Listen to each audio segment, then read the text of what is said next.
वनस्पतय शान्तिर्विश्वे देवाः शान्तिर्ब्रह्म शान्तिः सर्वगं शान्तिः शान्तिरेव शान्तिः सामा शान्तिरेधि सुखशान्तिर्भवतु सर्वे भवन्तु सुखिनः सर्वे सन्तु निरामयाः।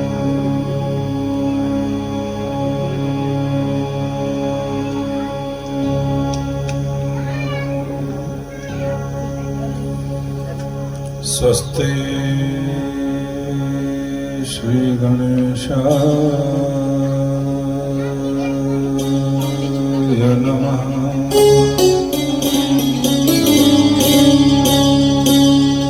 श्री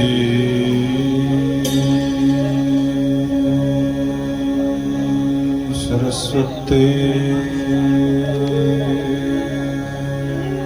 नमः।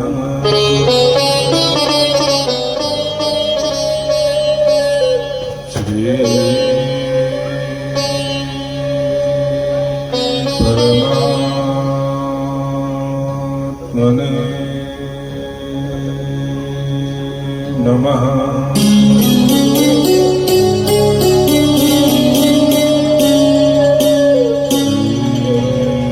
जानकी वल्लभो विजयते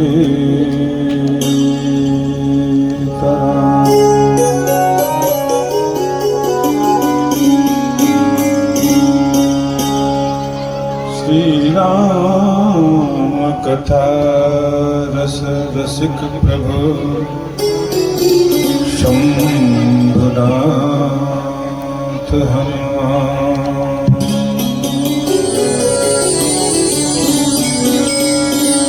प्रेम सहित आसन धरम करो कथा सुनगा।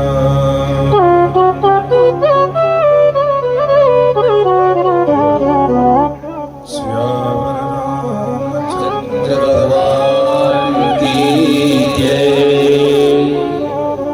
श्री सीतानाथ समारंभा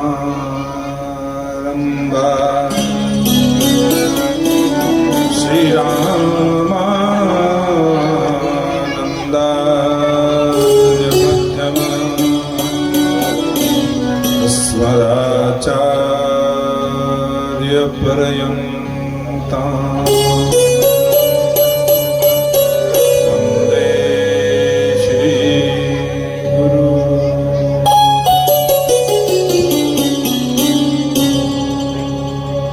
बोलिए सद्गुरुदेव भगवान की जय।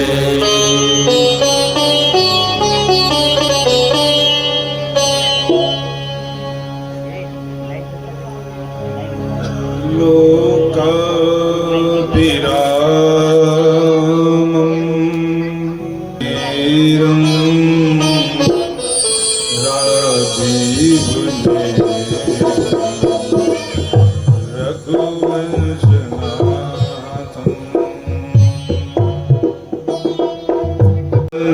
रूपं करुणाकरं श्रीरामचन्द्रं शरणं श्रीरामदूतं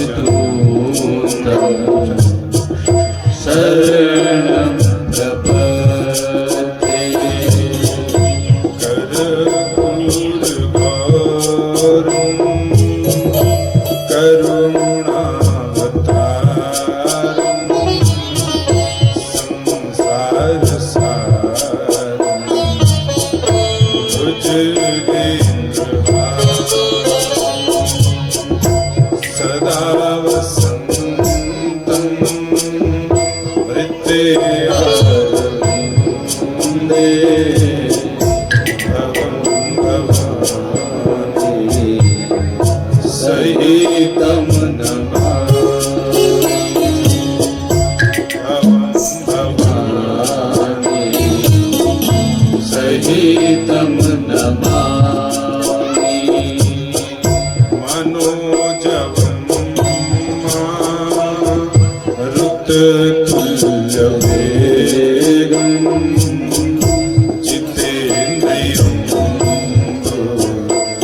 श्रीमताम्बरीशं वाक्यात्मजं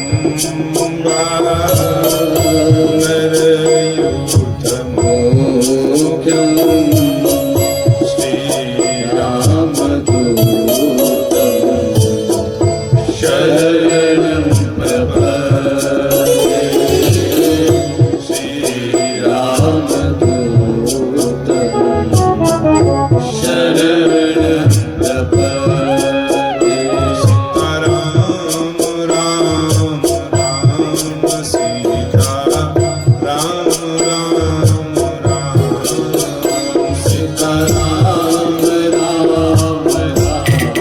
सीताराम राम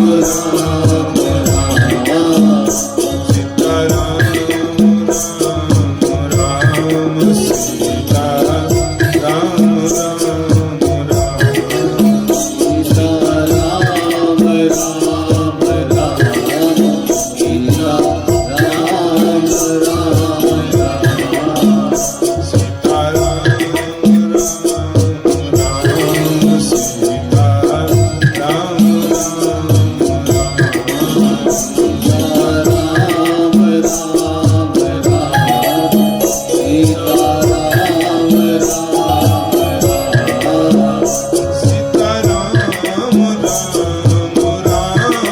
सीता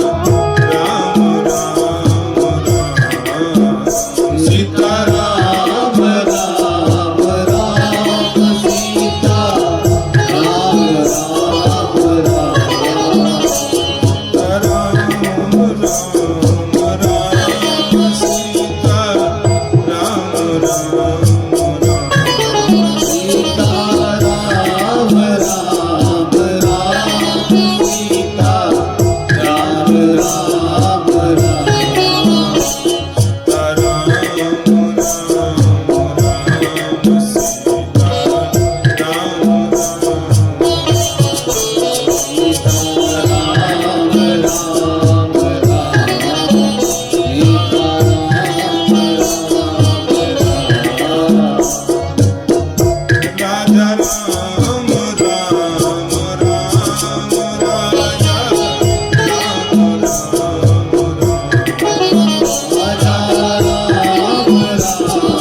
राम सीता राम राम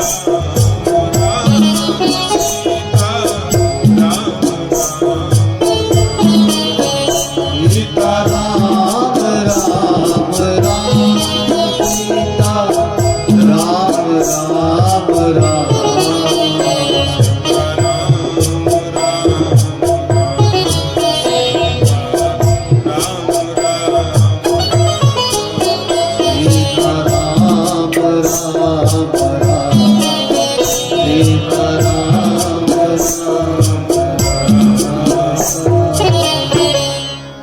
सीता राम चरण रति मोरे सीता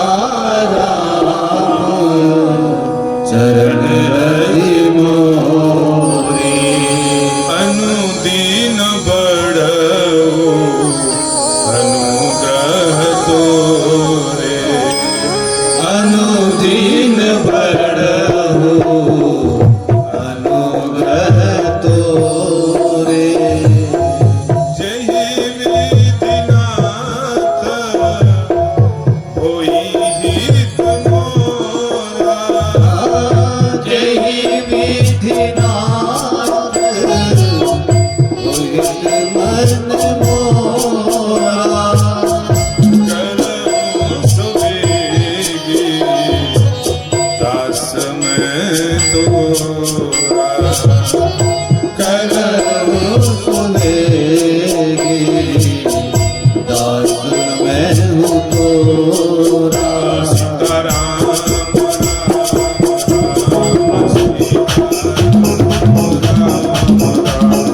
सीता राम राम राम सीता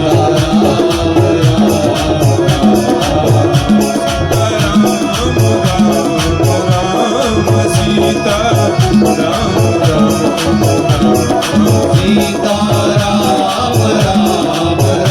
राम सीता राम राम राम सीता राम राम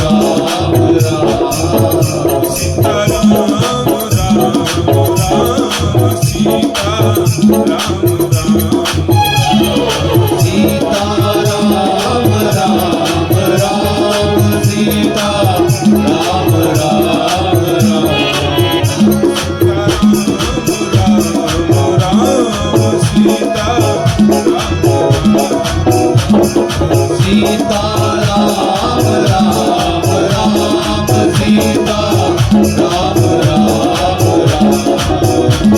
राम राम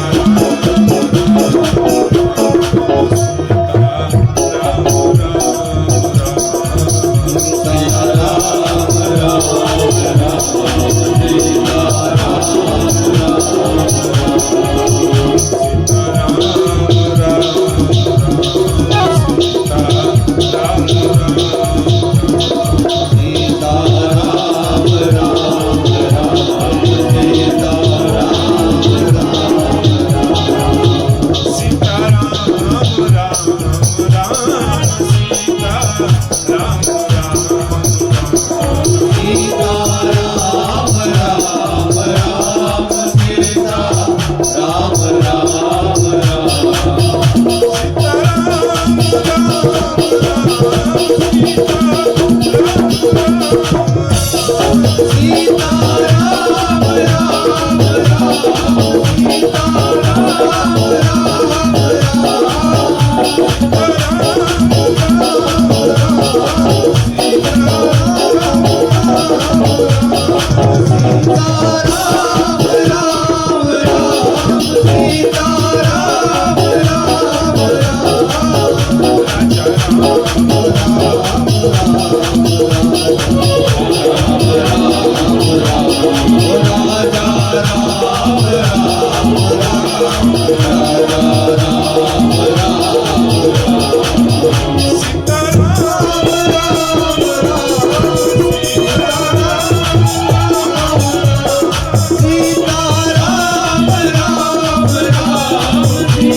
राम राम सीता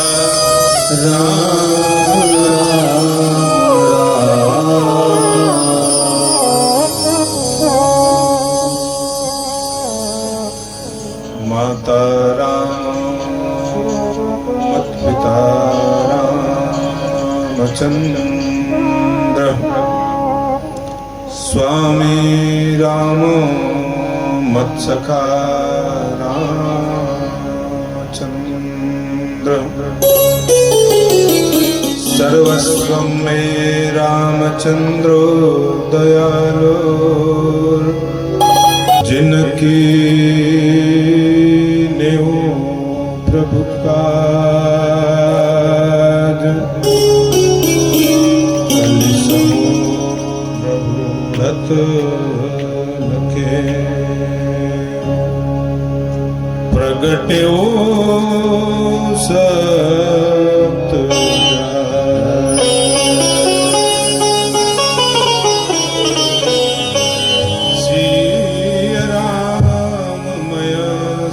जग जान करो प्रणाम जो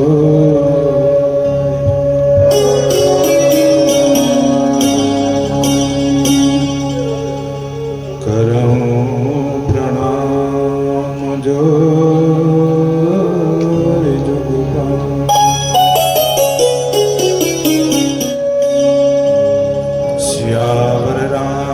चंद्र भगवान की जय श्री बाल कृष्ण भगवान की जय उमापति महादेव की जय पवन सुत हनुमान की जय पूज्य पाद श्री गोस्वामी तुलसीदास जी महाराज की जय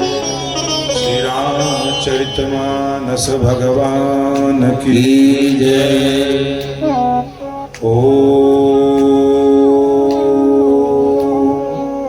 नमः पार्वती पतये हर हर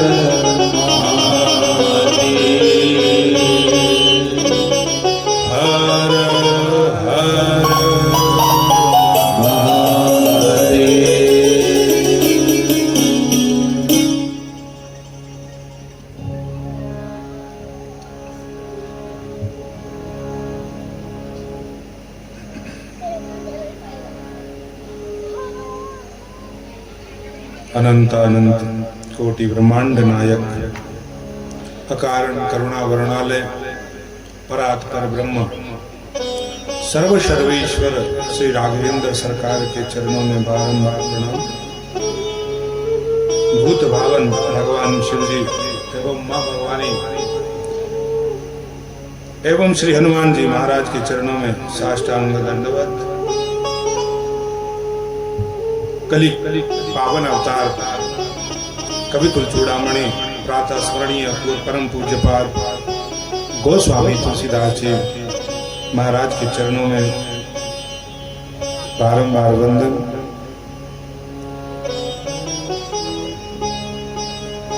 हिमाचल प्रदेश के जिला सिरमौर पांवटा मंडल के अंतर्गत अंबोया गांव के मध्य में चिलोई के इस पावन पुनीत शिव शक्ति धाम शिव शक्ति मंदिर के प्रांगण में हम बैठ करके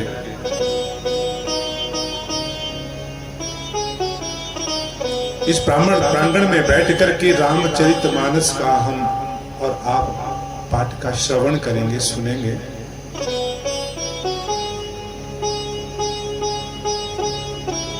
वैसे तो इस रामचरितमानस पाठ का 13 वर्षों से लगातार पाठ होता आया है रामचरितमानस का। आज इस 14वें वर्ष में, आज विशेष रूप से 14 वर्ष में पूरे होने पर श्री रामचंद्र जी के समान घर वापसी के समय में दीपावली के समान जो पर्वोत्सव मनाया गया था, उसी के समान मान करके श्री राम कथा का पाठ विशेष रूप से गाया जा रहा है। इस मास पारायण रामचरितमानस का पाठ हम और आप लोग विशेष रूप से समझने का प्रयास करेंगे। वैसे तो कथा का नियम 9 दिवस का है कि 9 दिन का नवान्न पारायण रामचरितमानस के पाठ का होता है, लेकिन जिस प्रकार आपका संकल्प था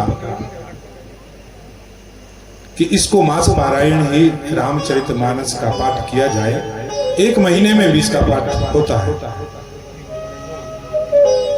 और इस पाठ को मास पारायण के रूप में आप और हम लोग गाएंगे, समझेंगे और सुनेंगे। और जिस समिति के द्वारा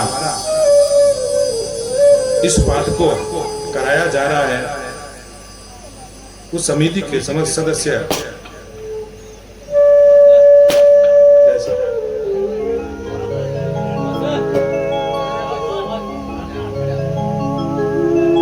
उस समिति के सदस्य श्रीमान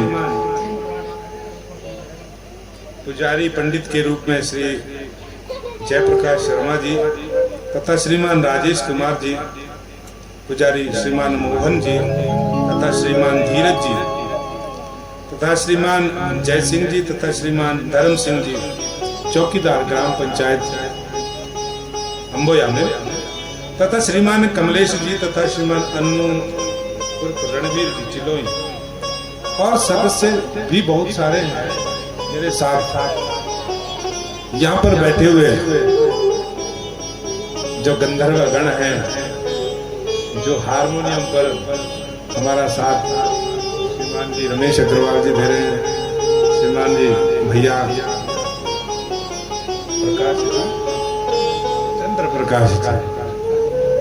चंद्र प्रकाश मेहता जी का भी हर साल इसमें विशेष सहयोग ही रहता है। और हमारे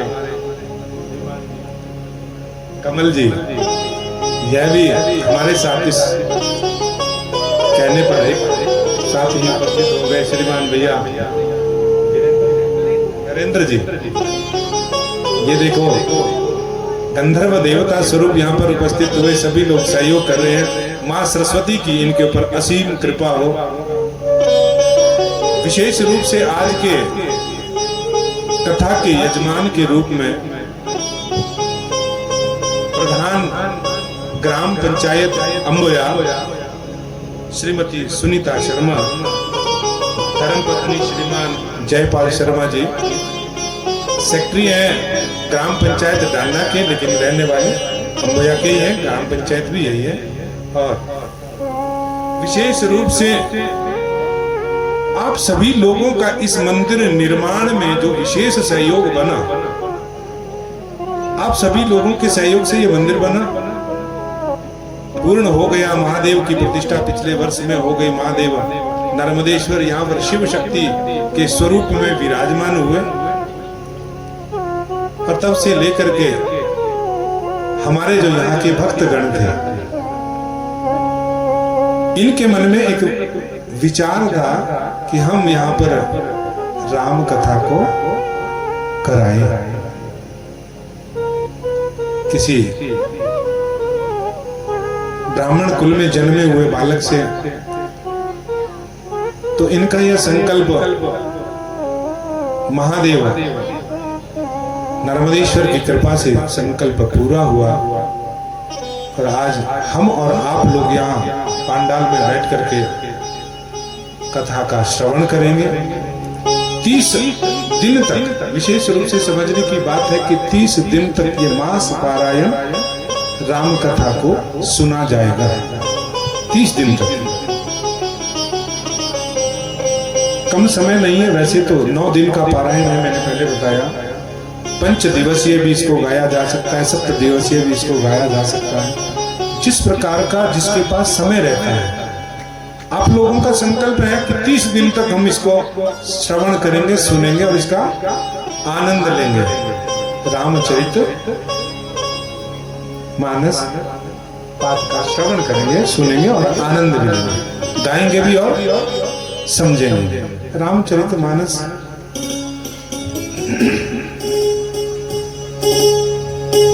इन समस्त बंधु जो आप समस्त ग्रामवासी, अम्बोया के ग्रामवासी हैं, समस्त को मेरी तरफ से और इस समिति की तरफ से जय सिया राम, जय सिया राम, जय सिया राम।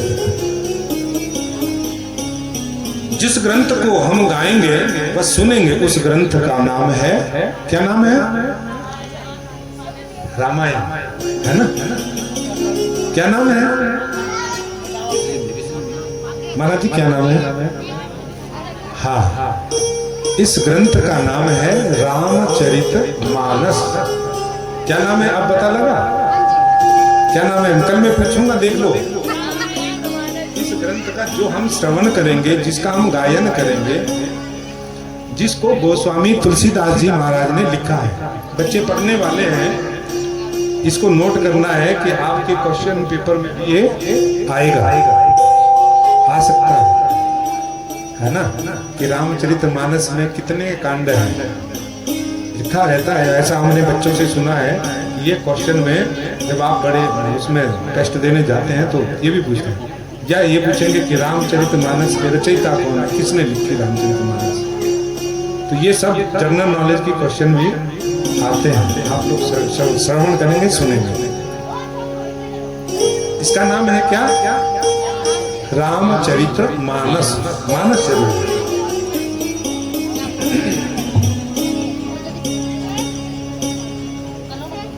हम बहुत ज्यादा विद्वान हैं ऐसा नहीं है कि हम बहुत ज्यादा विद्वान हैं, जानने वाले हैं। ये हमारी बात आपकी समझ में आ जाए, जो हम कह रहे हैं, जो हम समझा रहे हैं आपको, वह आपकी समझ में आनी चाहिए, तभी मेरा कहने का, मेरा समझाने का फायदा है, और इस ग्रंथ को सुनने का आपका फायदा है, क्योंकि इसको सुनने से जो आपकी समझ में आए। सबसे सरल ग्रंथ कौन सा है? सबसे सरल ग्रंथ हमारे सनातन का कौन सा ग्रंथ है? रामचरित मानस। सबसे सरल, आसान, शुद्ध हिंदी और हमारी भोजपुरी भाषा में लिखा गया है, अवधी भाषा में इसको कह सकते हैं, अवधी भाषा में ये लिखा गया है।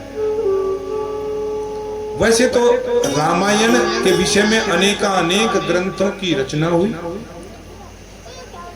बहुत सारे ग्रंथ रचे गए हैं, अलग अलग लिखने वाले हैं, अलग अलग नाम से रखे गए हैं। गोस्वामी जी क्या कहते हैं कि रामायण शतकोटि अपारा, रामायण शतकोटि अपारा, 100 करोड़ से ऊपर रामायण के श्लोकों की संख्या है, या ऐसे कह सकते हैं कि 100 करोड़ से भी ऊपर आज तक लिखे जा चुके हैं। शतकोटि अपारा चरितम रघुनाथ से शतकोटि प्रविस्तरम एक एक अक्षरम पुंसम महापातक नाशनम।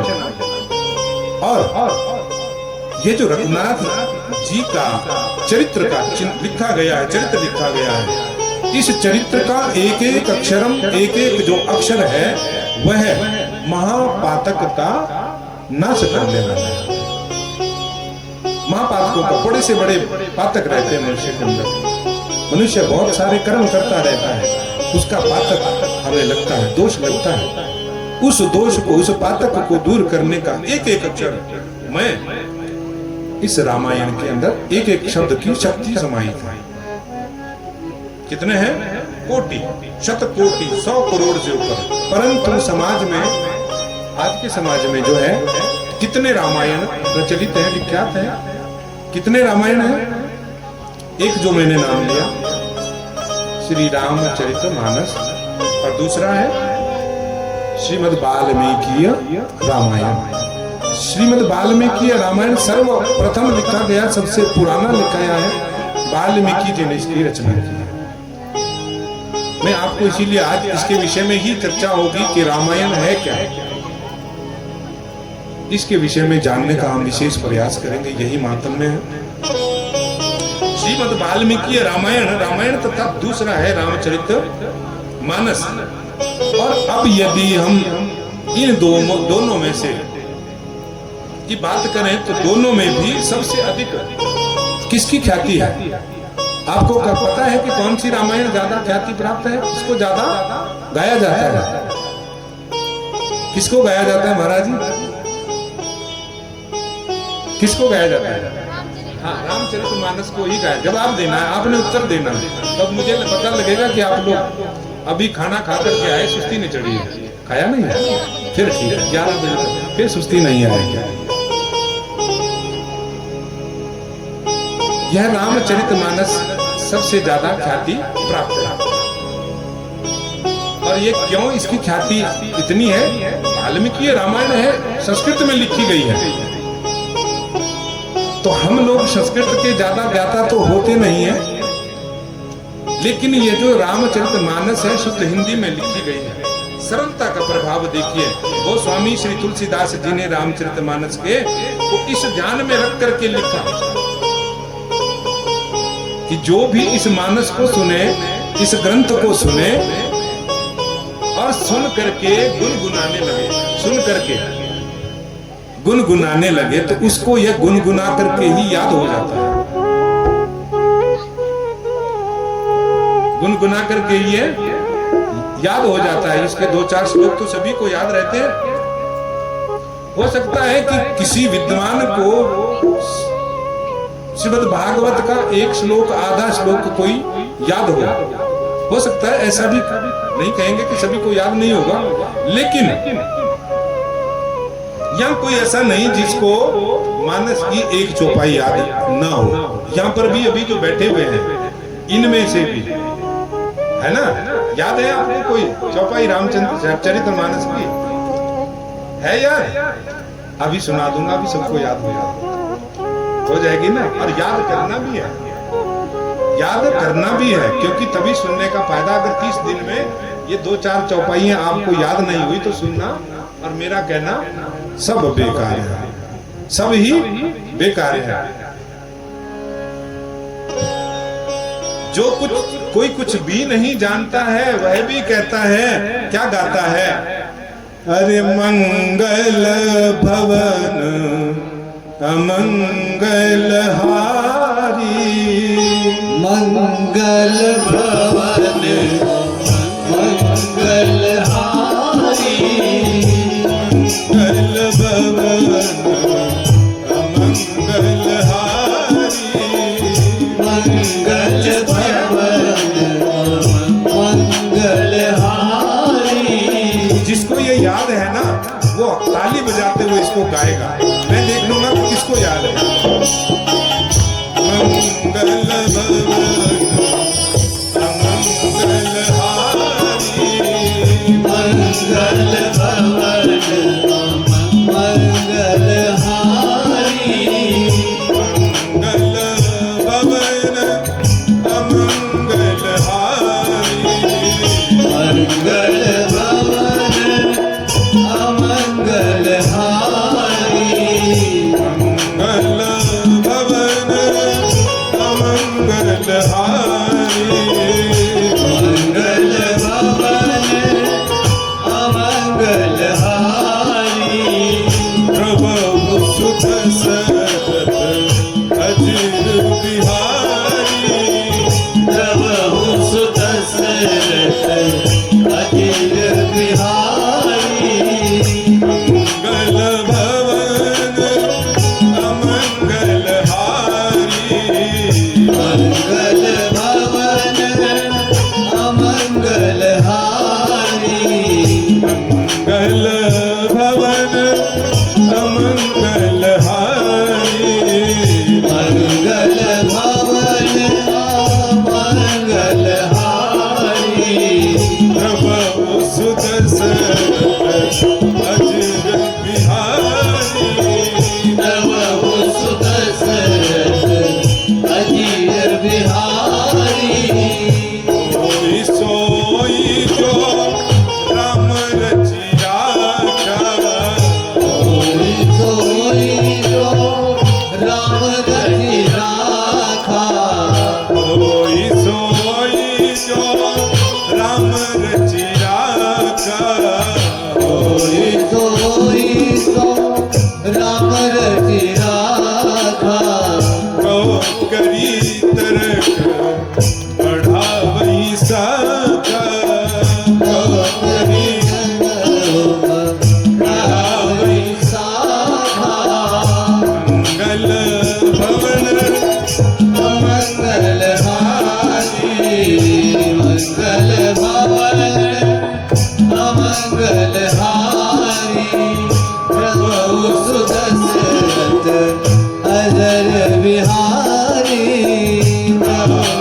रामचरित मानस एहि नामा रामचरित मानस एहि नामा रामचरित मानस एहि नामा रामचरित मानस एहि नामा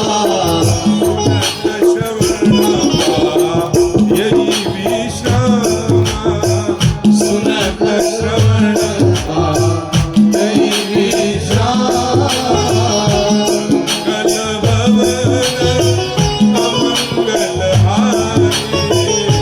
मंगल भवन अमंगल हारी मंगल भवन अमंगल हारी मंगल भवन अमंगल हारी मंगल भवन अमंगल हारी प्रभु सुरसरथ अजिर बिहारी तब सुदर्शन अजिर बिहारी महेश निज मानस राका रची महेश निज मानस राधा पाई सुसमय शिवासन भाका पाई सुसमय शिवासन आसन भाता मंगल भवन अमंगल हारी मंगल भवन अमंगल हारी मंगल भवन अमंगल हारी मंगल भवन अमंगल हारी प्रभु सुदर्शन अजिर बिहारी प्रभु सुदर्शन अजिर बिहारी प्रभु सुदर्शन अजिर बिहारी।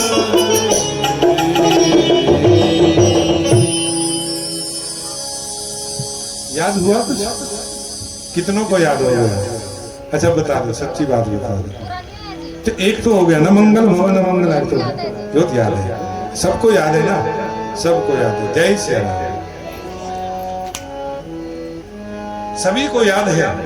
ये क्यों याद है? पहले तो ये बात है, विशेष सोचने की बात है कि इतना सरल है, इतना सुंदर है, और भाव इसका इतना सुंदर है कि हे भगवान, मंगल भवन अमंगल हारी द्रव सुदशरथ अजिर बिहारी, कि भगवान हमारा मंगल करना, अमंगल का हरण करना। सबको पता लग जाता है कि मंगल भवन अमंगल हारी द्रव सुदशरथ अजिर बिहारी। उन दशरथ जी के पुत्र को हम प्रणाम करते हैं, भगवान वो हमारी रक्षा करें। इस प्रकार से इतना सरल करके मानस को लिखा कि जो भी पढ़ा लिखा नहीं भी है वह भी इसको श्रवण करके याद कर सकता है।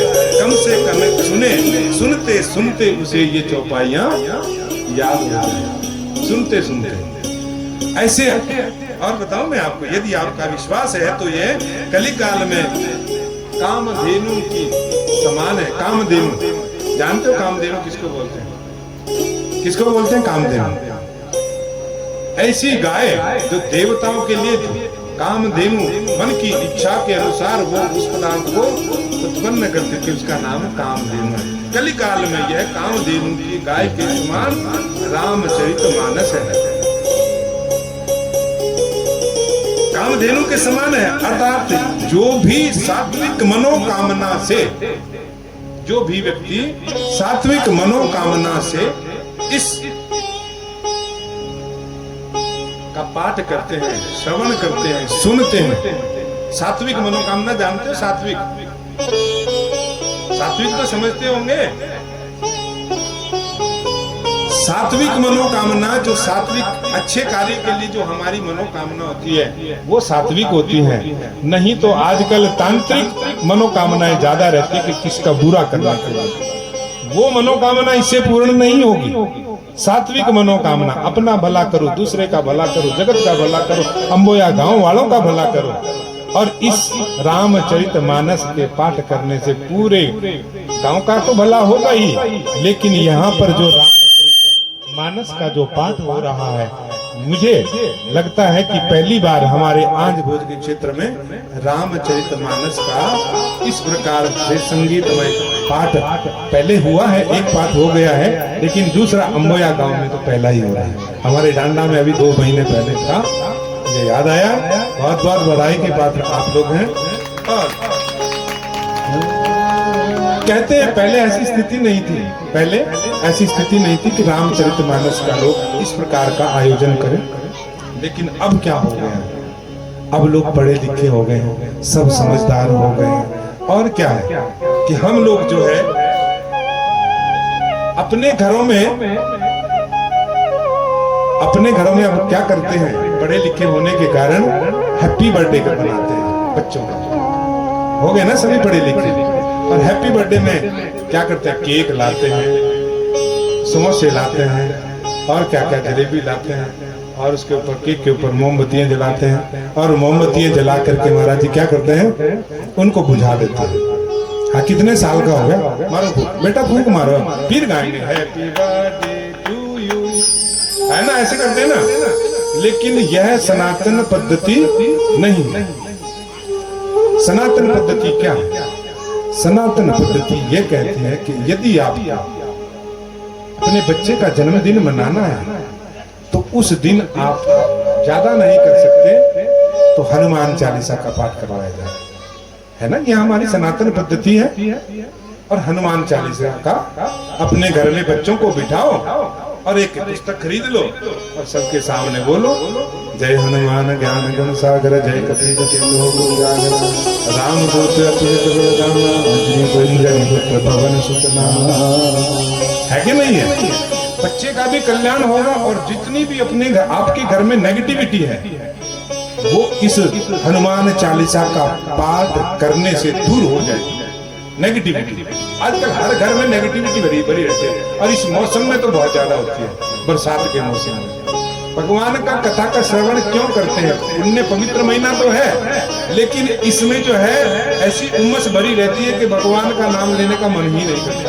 तभी तो लोग व्रत करते हैं कि हम लोग खाली पेट रहेंगे तो भगवान की ओर ध्यान लगेगा, इसीलिए व्रत करते हैं इस महीने में।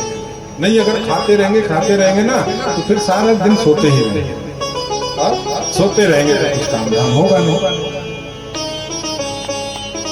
हनुमान चालीसा का पाठ किया जाए, और हो सके तो और बड़ा करना है तो सुंदर कांड का पाठ कर लिया जाए।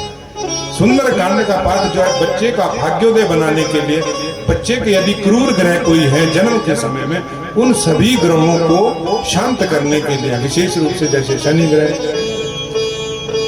मंगल का ग्रह तो वो तो प्रसन्न होंगे ही हनुमान है, और जो ग्रह हैं वो भी सब शांत हो जाते हैं। सूर्य ग्रह है वो भी इस सुंदर कांड का पाठ करने से, हनुमान चालीसा का पाठ करने से सूर्य ग्रह भी शांत होता है, क्योंकि सूर्य को भी पता है कि यही हनुमान जी हैं जिन्होंने मुझे बचपन में ही मुंह में फल समझ करके खा लिया, है कि नहीं है? बाल समय रवि पक्ष लियो, तीनों ही लोक भयो अंधियारा, तीनों लोकों में अंधियारा कर दिया। इसलिए सूर्य भगवान जी भी इन हनुमान जी का कहना मानते हैं। सुंदर कांड के अनुसार जो भी सात्विक मनोकामना है वो पूर्ण हो सकती है। इस प्रकार से आप लोगों का समझाने का मकसद मेरा यही है कि आप लोग अपने घर में जन्मदिन के समय खर्चा उतना ही होना, कुछ नहीं, आप ही खुद करो, पुस्तक लानी है हनुमान चालीसा, छोटी सी आती है 5 रुपया 10 रुपए की, है ना, वो 10 रुपए की पुस्तक लाओ, सब बच्चों को दो, बच्चों गाओ सबके सब बैठ कर, और क्या कहते हैं, पढ़िए और उसे अपने जीवन में उतारिए।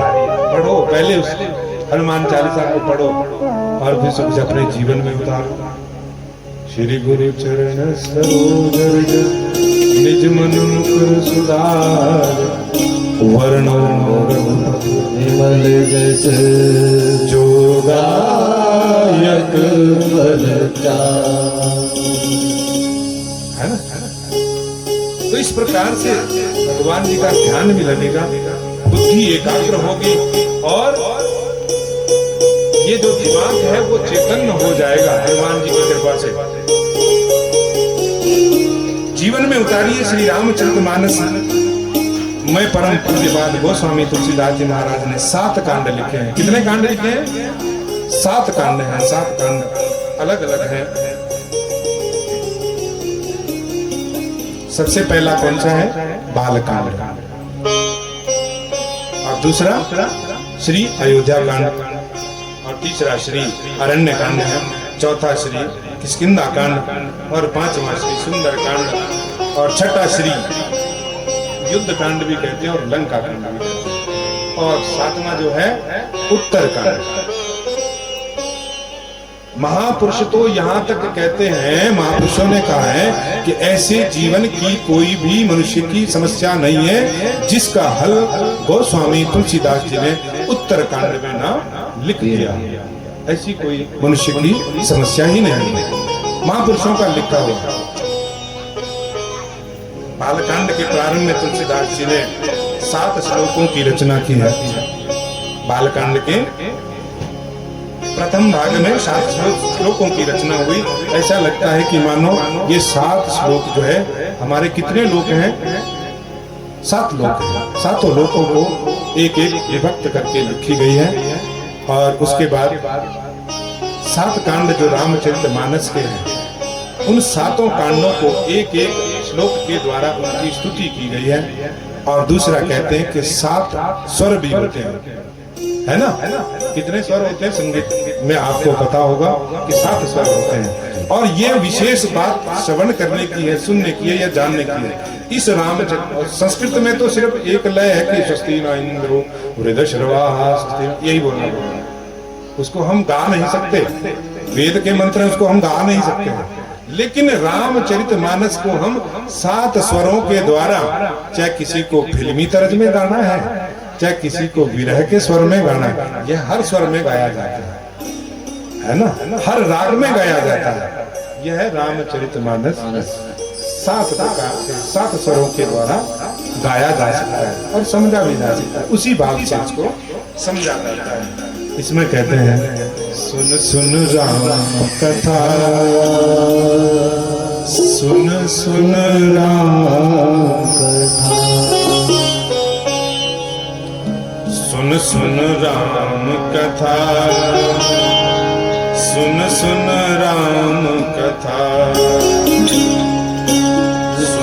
राम कथा, सुन राम कथा, सुन सुन राम कथा, सुन सुन राम कथा, सुन सुन राम कथा, सुन सुन राम कथा, सुन सुन राम कथा, सुन सुन राम कथा, सुन सुन राम कथा। इसे श्रवण कर मिट जाती है, इसे श्रवण कर मिट जाती है, इसे श्रवण कर मिट जाती है, इसे श्रवण कर मिट जाती है। जन्म जन्म की व्यथा सुन सुन राम कथा, सुन सुन राम कथा, सुन सुन राम कथा, सुन सुन राम कथा।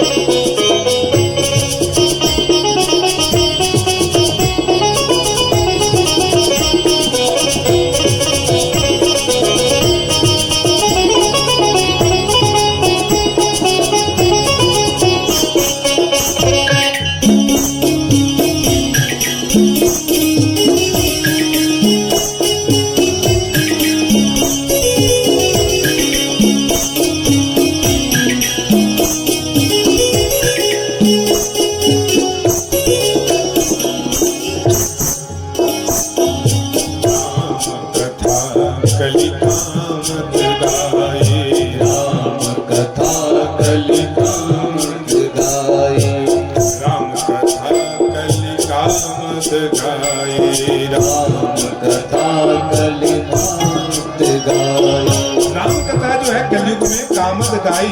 गाय का मतलब जानते हो क्या बोलते हैं? गाय कामधेनु गाय के समान है।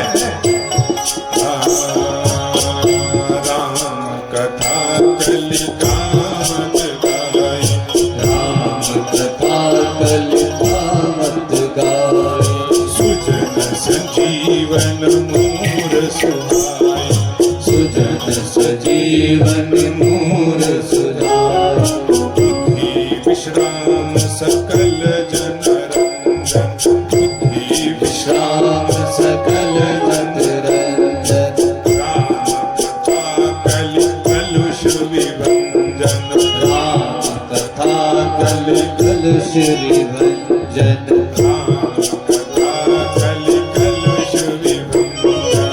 राम कथा कल कलुष। ये जो राम कथा है वो कलयुग में जितने भी हम लोग पाप करते हैं उस कलुष को विभंजन करने वाली है, उस पापों को धोने वाली है। राम कथा कलि कलुष विभंजन, राम कथा कल कलुष विभंजन, तेरा परमार्थ बन जाए, तेरा परमार्थ बन जाए, तेरा परमार्थ बन जाए, तेरा परमार्थ बन जाए, मेरा परमार्थ बन जाए, तेरा परमार्थ बन जाए, श्री नारद कर जपा राम कथा, राम कथा, सुन सुन राम कथा, सुन सुन राम कथा।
शशि किरण समाना संत चकोर करहि जेहि जाना संत चकोर करहि जाना पी कर तू भी अमर हो जाए पी कर तू भी अमर हो जाए गाकर तू भी अमर हो जाए गाकर तू भी अमर हो जाए पी कर तू भी अमर हो जाए पी कर तू भी अमर हो जाए गाकर तू भी अमर हो जाए गाकर तू भी अमर हो जाए श्री हनुमंत जथा जय जय राम कथा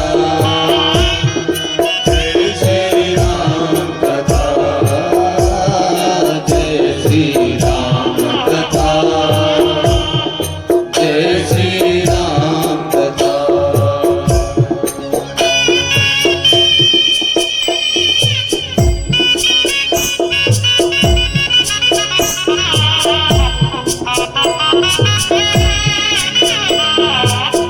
जिस प्रकार से हनुमान जी अजर अमर और चिरंजीव हो गए इस कथा को सुन करके राम की भक्ति को करके सीता मैया ने उन्हें क्या वरदान दिया? जाओ बेटा, चिरंजीव हो जाओ। और हनुमान जी तब से लेकर के आज तक यही इस कथा को यत्र यत्र रघुनाथ गाथा तत्र तत्र वस्त्रांजन, वहां पर हनुमान जी विद्यमान रहते हैं। हनुमान जी आज भी कथा के मध्य में कहीं भी, पूरे ब्रह्मांड के अंदर कहीं भी कथा होगी तो हनुमान जी वहां पर बैठ करके कथा को श्रवण करते हैं, सुनते हैं।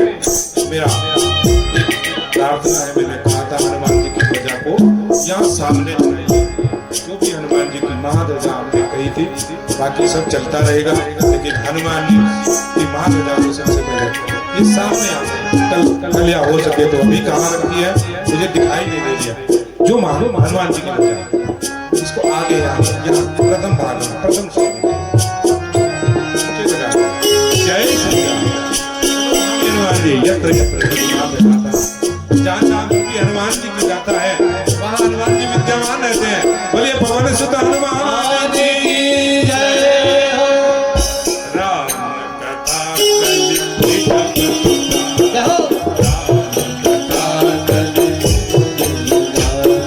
सादर सुन गिरिराज कुमारी, सादर सुन गिरिराज कुमारी, कथा सुंदर कर, राम कथा सुंदर कर तारी, संशय विहग उड़ावन हार, संशय विहग उड़ावन हार, तेरा सब संशय भागेगा, तेरा सब संशय भागेगा, तेरा सब संशय भागेगा, तेरा सब संशय भागेगा। पार्वती कर जथा जय जय राम कथा, जय श्री राम कथा, जय श्री राम कथा, जय श्री राम कथा।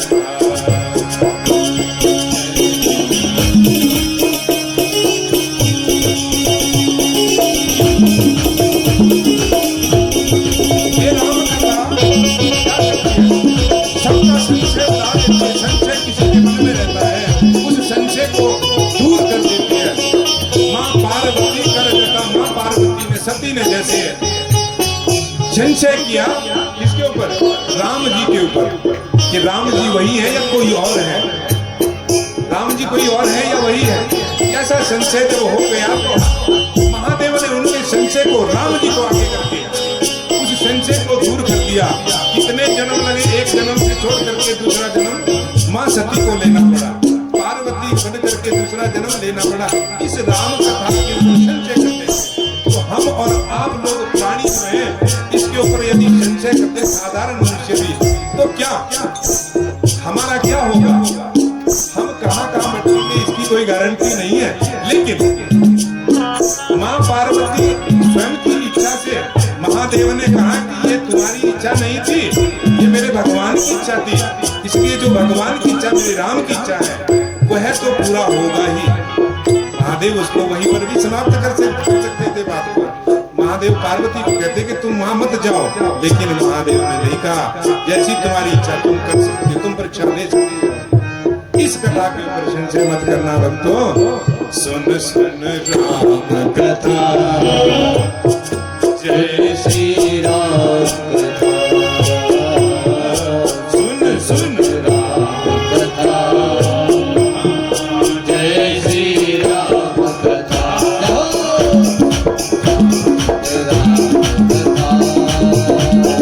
जय श्री राम कथा, सुन राम कथा, जय श्री राम कथा।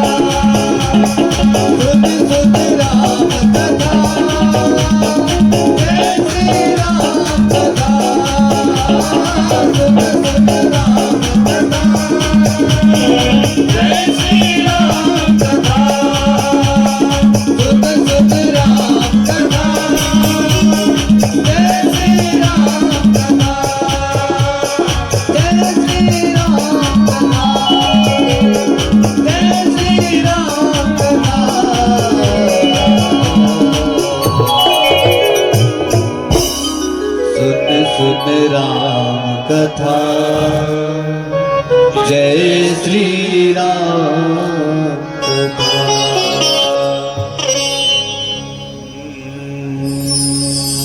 ये रामचरितमानस की कथा के विषय में आपको बतलाया कि इसमें कोई संशय शब्द का होना वैसे तो असंभव ही कहना चाहिए, मुझे नहीं करना चाहिए किसी भी प्राणी को, क्योंकि ये राम कथा है, राम जी की कथा है। बड़े प्रेम के साथ इसको गाया जाए। आज आप लोग इस शोभा यात्रा कलश यात्रा में सभी लोग कितने लोग थे, और मेरा मानना है कि सब लोग थक गए हैं और कुछ घर का काम भी आपका रह गया होगा। मुझे तो ये भी उम्मीद नहीं थी कि आप लोग इतने भी आ जाएंगे। जितने भी आए आप कथा का आनंद लें, और जो शोभा यात्रा में थे, यहाँ पर कौन आ सकता है? वही आ सकता है जिनमें भगवान राम जी की इच्छा हो, जिसके ऊपर भगवान जी की कृपा हो, और वही यहाँ पर पहुंचे और भी पहुंचेंगे जैसे जैसे जिनको बुलावा आएगा।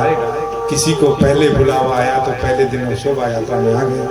काम होने के कारण आज घास वगैरह गाय को देना होगा, तो थोड़ा विलंब से कुछ आ रहे हैं, कुछ आएंगे।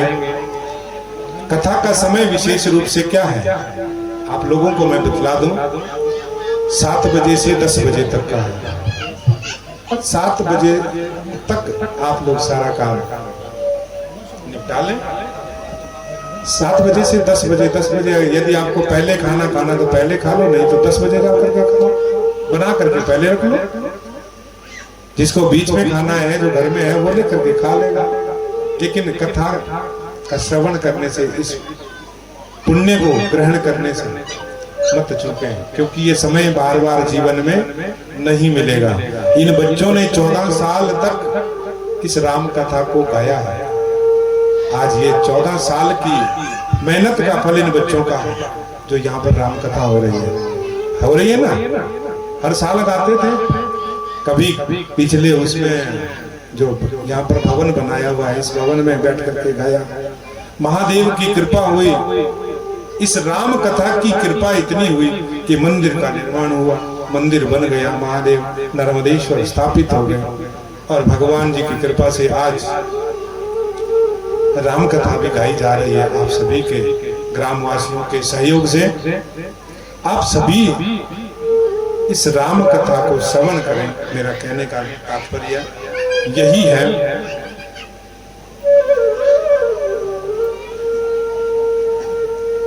आज प्रथम दिवस की कथा में प्रवेश करते हैं। कथा का रामचरितमानस। मानस का मतलब क्या है? जो मन के अंदर होता है वह मानस कहा गया। यह रामचरित्र का सम्यक स्थापना श्री रामचंद्र का पहला शब्द क्या है? पहला शब्द क्या है? रामचरितमानस जब शुरू होती है, गोस्वामी तुलसीदास जी महाराज जी ने क्या लिखा है? वर्ण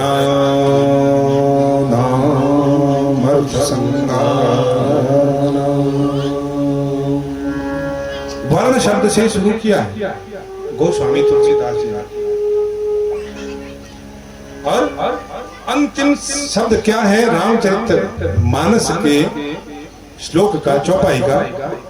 दयंती हो मानवा, कि यह रामचरित्र मानस जो है, कोई भी वर्ण हो, कोई भी वर्ण हो, उस वर्ण को इस रामचरित्र मानस का पाठ करने का अधिकार, पाठ कर सकता है। लेकिन पाठ करने के साथ उस रामचरित मानस को जब तक वह मनुष्य अपने जीवन में नहीं उतार लेता, उस रामचरित्र को अपने जीवन में नहीं उतार लेता, तब तक वह मानव कहने लाने का अधिकारी नहीं है। क्योंकि मनुष्य जो है सारी जिंदगी भर इधर उधर की बातें करता रहता है कि नहीं है? और जो इसका मानस का अनुगमन करता है तो वह उसका कल्याण होकर ही रहता है, अवश्य होता है। ऐसा सुंदर भगवान श्री रामचंद्र जी का यह चरित्र लिखा गया है, जिसमें श्री रामचंद्र जी के विषय में गोस्वामी तुलसीदास जी ने लिखा है। जग मंगल गुण ग्राम राम के, जग मंगल गुण ग्राम राम के, दानी मुक्ति धन धर्म धाम के, दानी मुक्ति धन धर्म धाम के। यह जो है सारे जग का कल्याण करने वाली राम कथा है, और ये मुक्ति को देने वाली है, धर्म को देने वाली है, कल्याण को करने वाली है। मानस की चौपाइयां कोई सामान्य चौपाइयां नहीं कही गई है, सामान्य चौपाइयां नहीं है ये साक्षात वेद की ऋचाएं हैं। गोस्वामी तुलसीदास जी ने इसको बड़ा तप करके लिखा है। साधारण व्यक्ति गोस्वामी तुलसीदास जी नहीं थे, उनके ऊपर भी उस समय में बहुत सारे ब्राह्मणों ने, कहेंगे कि ब्राह्मणों ने ही उनके ऊपर बहुत उस समय में अत्याचार किया कि नहीं ये इतना प्रख्यात कैसे हो गया, इतना विद्वान कैसे हो गया, इनकी रामचरितमानस जो है वो झूठी है, ये कल्पित है, कल्पना मात्र है। ऐसे उन्होंने उनके ऊपर प्रतिक्रिया दिया।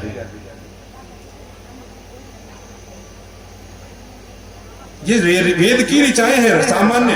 भगवान भोलेनाथ का इसको हृदय भी कहा गया है। रामचरितमानस को भोलेनाथ का हृदय कहा गया है। रची महेश मानस निज राखी, अपने निज मानस राखी, अपने मन में धारण किया तो मन में क्या होता है, यहाँ पर हृदय होता है। और इसी रामचरितमानस को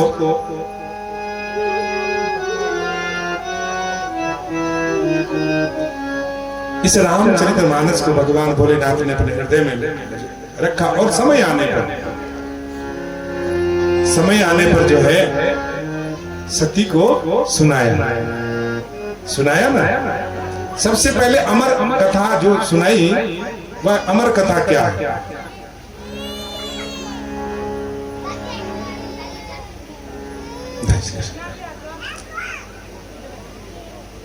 अमर कथा क्या है? वह यही तो अमर कथा है जिसको सुन करके मान, ये क्या बोलते हैं, अमरनाथ में जो है बाबा भोलेनाथ ने सती को जो कथा सुनाई, और वहां पर सुनी महेश, सती ने नहीं सुनी, लेकिन दो कबूतरों ने उनकी जगह सुन लिया। वो आज भी अमर हो गए हैं, आज भी अमर है। वो दो कबूतर आज भी कहते हैं, वहां पर कथा श्रवण करते रहते, सुनते हैं, बाबा का दर्शन करते रहते हैं। इसलिए इसको बाबा का हृदय कहा गया है, भोलेनाथ का हृदय कहा गया है। और राम प्रेम को ही रामचरितमानस के रूप में जो है राम जी के प्रेम को भगवान भोलेनाथ ने अपने हृदय में छुपा करके रखा है। गोस्वामी तुलसीदास जी कहते हैं कि मैं कोई नवीन रचना नहीं कर रहा हूं। कोई कहते हैं कि किसने रचना की है, मैंने भी कहा अभी कि तुलसीदास जी ने इसकी रचना की है, लेकिन नहीं, वास्तव में तो इसकी रचना किसने की? महादेव ने। रची महेश निज मानस राखा। रची महेश, भगवान शंकर ने इसकी रचना कर दी थी पहले, और अपने मन में रख दिया। मैंने तो इसका क्या, बाद में आकर के मान लो मैं पुस्तक लिख दूं और मैं प्रधान जी को बुलाऊंगी, आप इसका प्रकाशन कर दो, तो वह प्रकाशक हो गए हैं कि हाँ जी इन्होंने इसका प्रकाशन किया। वो स्वामी तुलसीदास जी ने इसका प्रकाशन कर दिया कि हाँ जी महादेव ने मेरे ऊपर कृपा की, मैंने इसको लिख दिया और प्रकाशन लोगों के सामने ला करके प्रस्तुत कर दिया। ये महादेव की कृपा से, रामचंद्र जी की कृपा से ऐसा संभव हो पाया है। सम्मत 131 सम्मत मत सो रहा सोएक तीसा करऊं कथा हरि पद धरि सीसा करहु कथा हरि पद धरि सीसा। गोस्वामी तुलसीदास जी ने यहाँ सम्मत 1631 जो लिखा है वो वस्तुतः श्री रामचरित्र मानस के लेखन की तिथि नहीं है, बल्कि यह उस महान ग्रंथ के प्रकाशन की तिथि है। उस दिन इसको प्रकाशित किया गया है। सम्मत 1631 चैत्र मास नवमी तिथि को जिस दिन मर्यादा पुरुषोत्तम भगवान रामचंद्र जी का जन्म था, उसी दिन श्री धाम अयोध्या में गोस्वामी तुलसीदास जी ने रामचरितमानस का प्रकाशन किया, उसको सामने ला करके रख दिया है। गोस्वामी जी कहते हैं कि इस सुंदर ग्रंथ की रचना तो भोलेनाथ ने ही किया, मैंने तो केवल इसका प्रकाशन कर दिया है, इसको सामने ला दिया। इसके 7 सोपान हैं। पहला मैंने बताया कि बालकांड है। बालकांड में क्या क्या आपको समझाया जाएगा। कथा वस्तुतः कल से ही प्रारंभ होगी, आज तो मैं इसके विषय में बतला रहा हूं आप लोगों को। विशेष रूप से बालकांड। पहला कौन सा था? बालकांड। इसमें भगवान के अवतार की चर्चा है। भगवान का अवतार हुआ, अवतार लेने के बाद अवतार कब होता है, क्यों होता है, कैसे होता है, किन कारणों से होता है, यह बालकांड में बताया गया है। और भी चर्चाएं बालकांड में है, अतः बालकांड को हम अवतार का कांड मानते हैं या कहते हैं। बालकांड में अवतार की ही चर्चाएं हैं, भगवान किस कारण से यहाँ पर अवतार लिए हैं बालकांड में। दूसरे कांड का नाम क्या बताया था? अयोध्या कांड। इसको बोलते हैं व्यवहार का कांड। अयोध्या कांड है व्यवहार का कांड। हमारा व्यवहार अपनों के प्रति परिवार के बीच में कैसा होना चाहिए। अयोध्या कांड में क्या है? यही सब कुछ लिखा गया है, यही कुछ बताया गया है, यही कुछ दिखाया गया है चौपाइयों में। कैसा हो इसका ज्ञान हमें अयोध्या कांड में होता है। भाई का भाई से कैसा व्यवहार हो, पिता का पुत्र से कैसा व्यवहार हो, पति का पत्नी के साथ कैसा व्यवहार हो, और पत्नी का पति के साथ कैसा व्यवहार होना चाहिए। यही तो हमें राम कथा सिखाती है। क्या सिखाती है? यही राम कथा सिखाती है। गुरु का शिष्य से क्या नाता है? वह रामचंद्र जी और भगवान भोलेनाथ सिखाते हैं। रामेश्वरम यस्य राम ईश्वरम। क्या है? गुरु और शिष्य की परंपरा है। राम यस्य ईश्वरम या यस्य रामेश्वरम, दोनों में कोई भेद नहीं है। दोनों में गुरु शिष्य में कोई भेद नहीं है। कोई समझ ही नहीं पाता कि क्या कौन कह रहा है, तो इसलिए यह गुरु और शिष्य को भी सिखाता है। यह व्यवहार का कांड है। और तीसरे कांड का नाम क्या है? अरण्य कांड। क्या नाम है? अरण्य कांड। तीसरा अरण्य कांड है। इसको सूचीबद्ध भी लिख सकते हैं कि तीसरे कांड का रामचरितमानस में उसका नाम क्या है। क्वेश्चन पूछा गया तो आप क्या लिखोगे? उसमें से आगे पीछे करके उसमें ऑप्शन दे दिए जाएंगे, आपको निकालना है। तो तीसरे कांड का नाम है अरण्य कांड। यह उद्धार का कांड कहा गया, अरण्य कांड। अरण्य कांड में भगवान रामचंद्र जी ने किन किन जीवों का उद्धार किया, किन किन का उद्धार किया, जीवों को जोड़ो, किन किन का उद्धार किया। इस कांड में भगवान ने शबरी का उद्धार किया, सुतीक्ष्ण जी का उद्धार किया है, सर्वंग जी का मुक्ति दी है, और जटायु जी को भी मुक्ति दी है। अपने धाम का अधिकारी बना दिया। अरण्य कांड हमें शिक्षा देता कि हमें कैसा आचरण करना चाहिए, दूसरों के प्रति किस प्रकार से दया की भावना रखनी चाहिए। तो तभी भगवान हमारा भी उद्धार करेंगे, जब हम दूसरों का कल्याण करेंगे। चौथे कांड का नाम है किष्किंधा कांड, और यह परिवार का कांड है। किष्किंधा कांड। किष्किंधा कांड में सुग्रीव परिवार की आसक्ति में पड़ करके, सुग्रीव जब उसको राजकाज मिल गया, भगवान जी ने बाली का वध कर दिया, तो वह अपने परिवार के साथ आसक्ति में पढ़ करके राम काज को भूल जाते हैं, परिवार की आसक्ति में पढ़ करके। हम लोग भी सभी परिवार की आसक्ति में पड़े हुए हैं ना, है कि नहीं है? कि क्या सोचते हैं, सुबह से शाम तक यही सोचते रहते हैं, अभी बच्चे ने क्या किया, अब बच्चा स्कूल में जाएगा, अब ये करेगा, मुझे ड्यूटी जाना है, ड्यूटी जाकर के मुझे करना, शाम को आकर के मैं क्या करूंगा। शाम तक परिवार की उलझनों में उलझे रहते हैं। लेकिन जिस प्रकार सुग्रीव जी उस राम काज को भूल गए, हम लोग भी उस राम काज को भूल गए जिसने हमें यहां भेजा है। किस कार्य के लिए भेजा है? पता है किस कार्य के लिए भेजा है? रोटी बनाने के लिए। और क्या हमारा विशेष कार्य क्या है? उस राम काज को करना, उसकी भक्ति करना, उसका नाम लेना, उसका जप करना। यह हमारा, हम जब गर्भ के अंदर होते हैं ना, बच्चा जब पेट, मां के पेट के अंदर होता है, तो क्या स्तुति करता है भगवान से, क्या प्रार्थना करता है बच्चा? कभी आपने विचार किया इस बात पे? गर्भ के अंदर पड़ा हुआ वह बच्चा, वह जीव जो है, अच्छा ये देखो ना कि गर्भ के अंदर विचार करो कि क्या क्या पेट के अंदर है। विचार ही कर लो तो उसके अंदर सब कुछ पता लग जाएगा कि कितनी दुर्गंध पड़ी हुई है। लेकिन वह जीव वहां पर हाथ जोड़ करके, विकल होकर के, बच्चे की फोटो देखिए आपने किस प्रकार की होती है, देखिए बच्चे की फोटो माँ के गर्भ के अंदर किस प्रकार ऐसे हाथ जोड़ करके खड़ा रहता है और वो हिल डुल भी नहीं सकता है, और उस परमात्मा से प्रार्थना करता है कि भगवान आपने मुझे इस गर्भ के अंदर क्यों डाला।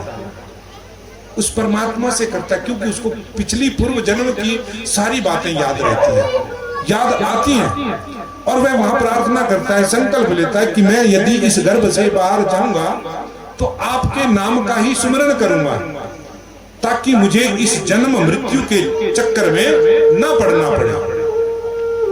इसी चक्कर में हम पड़ जाते हैं जब हम बच्चा बन करके बाहर धरती के ऊपर जन्म ले लेते हैं, तो योग माया हमारे ऊपर फैल जाती है। क्या फैल जाती है? योग माया। अच्छा एक बात बताओ, ये बच्चा सबसे पहले रोने क्यों लगता है?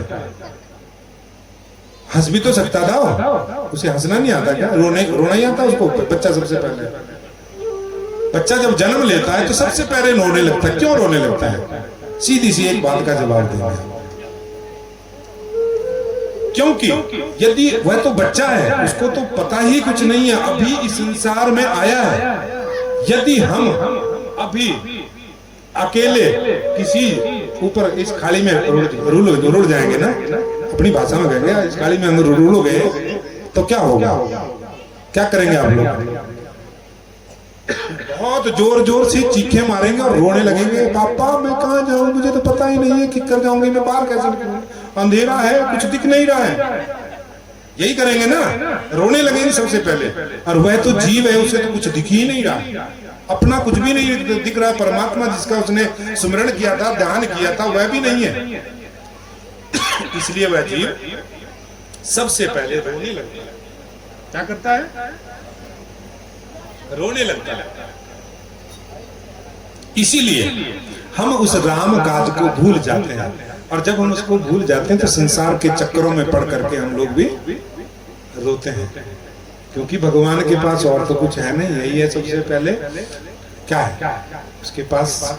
ऐसी लाठी है कि जिसकी आवाज नहीं है। अरे संसार के चक्कर में पड़ करके हम यहाँ पर रोते रहते हैं कि अब मैं ये करूं, अब मैं वो करूं, अब मैं वो करूं। सारी जिंदगी चली जाती है, मनुष्य चला जाता है, लेकिन ये कार्य कभी खत्म होने वाला नहीं। जब किष्किंधा कांड में राम काज को भूल जाते हैं तो भगवान को स्वयं कहना पड़ता है। क्या कहा भगवान जी ने? सुग्रीव हूँ सुधि मोरी बिसारी, सुग्रीव सुधि मोरी बिसारी, पावा राज कोश पुर नारी, राज कोश पुर नारी। सुग्रीव ने तो मेरी सुधि पिसार दी है। क्यों? क्योंकि उसको राज मिल गया, कोष मिल गया, बाली का इकट्ठा किया हुआ, और इतना सारा पुरी मिल गई है, किष्किंधापुरी मिल गई है, और उसके बाद क्या मिला, नारी भी मिल गई है जो उस बाली ने हरण किया था। और इस चक्कर में वह मुझे परमात्मा को भूल गया, भुला बैठते हैं। तब भगवान समय का बाण चलाते हैं। क्या समय का बाण कैसे चलाते हैं? जिससे हमारी अनुकूलता जो है प्रतिकूलता में बदल जाती है और हमें पुनः भगवान की शरण में जाना पड़ता है। फिर जाकर के भगवान ऐसा चक्र चलाते, मैंने जो पहले कहा था, ऐसी लाठी मारते कि भगवान की शरण में हम लोग जाते हैं, चले जाते हैं। और 5वें कांड में कहते हैं, उसका नाम क्या है? 5वें कांड का नाम सुंदर कांड। सुंदर कांड। इस कांड को सुंदर कांड क्यों कहा गया? सबसे बड़ा कार्य क्या होता है जिसमें आत्म सुख भी मिले और भगवान की कृपा भी प्राप्त हो? वह कौन सा कार्य है? परोपकार का। और सुंदर कांड में क्या कहा, क्या किया हनुमान जी ने? परोपकार किया। भगवान जी के कार्य के लिए लग गए और माता सीता का पता लगा करके। यह परोपकार का कांड है।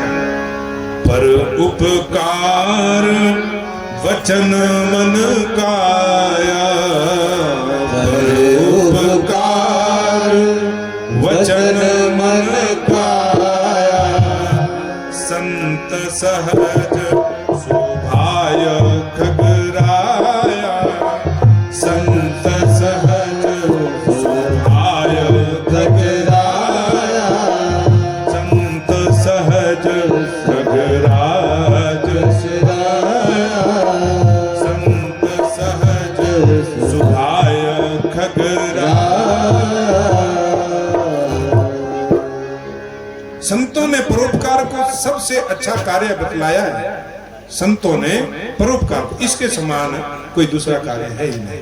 अपनी मन की शांति भी मिलती है और भगवान की कृपा भी उसके ऊपर होती है। दूसरा, छठे कांड में लंका कांड है। छठे उसको लंका कांड कहा गया। लंका कांड में क्या है? संहार का कांड। भगवान जी ने समस्त शत्रुओं का संहार किया, अत्याचारियों का विनाश किया, और अंत में, सबसे अंत में जो है उत्तरकांड है। उत्तरकांड सद विचार का कांड है। उत्तरकांड को यदि प्रेम पूर्वक श्रवण करेंगे तो इसको सद विचार का कांड कहा गया है। इसमें अच्छे अच्छे विचार हैं। काकभूषुंड जी की कथा है और सारे जो उत्तरकांड में सद विचारों का कांड है। आपको सुंदर सुंदर विचार खोजने को मिलते हैं तो आप उत्तरकांड की शरण में जाएं। जिस दिन उत्तरकांड होगा उस दिन विशेष श्रवण, विशेष सुनना चाहिए कि पूरी संपूर्ण रामायण का रस उत्तरकांड के अंदर काकभूषुंडी जी ने गरुड़ जी को सुनाया। किसको सुनाया? गरुड़ जी को। क्यों सुनाया? उसकी कथाएं भी चलती रहेंगी कि गरुड़ जी को क्या हुआ, किस कारण से उन्होंने कौवे की शरण में उनको जाना पड़ा राम कथा को सुनने के। गरुड़ तो भगवान के ही साथ रहते हैं, उनको क्या राम कथा सुनने की क्या जरूरत थी? लेकिन क्या कारण था भगवान जी ने उनको वहां भेजा, कौवे के पास भेजा? यह उत्तरकांड में आप लोग श्रवण करेंगे। ये जो 7 कांड हैं आपको बड़ी सुंदर शिक्षा देते हैं और हमारे जीवन में आने वाली सभी समस्याओं का समाधान करते हैं। आज से पूरे महीने, वैसे तो 9 दिन है, लेकिन पूरा महीना, यह श्रावण का महीना, पवित्र महीना, अच्छा महीना और महादेव का महीना, इसमें तो आपका आनंद ही आनंद आएगा, जो मेरी सोच है। और आप लोग आनंद ही लेंगे। एक मास तक को इस श्रवण करेंगे कथा का। और इसके साथ आज भजन, इसके ऊपर ही क्या सिखाती है हमें ये रामायण।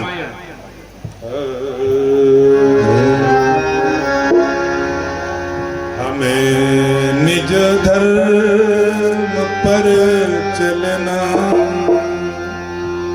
क्या हमें निज धर्म पर चलना सिखाती रोज रामायण। मीठी मीठी तरीके आनंद के साथ क्या क्या सिखाती है आप लोग सीखेंगे इसी भजन के माध्यम से। हमें निज धर्म पर चलना, हमें निज धर्म पर चलना सिखाती रोज रामायण। हमें निज धर्म पर चलना सिखाती रोज रामायण। निज धर्म पर चलना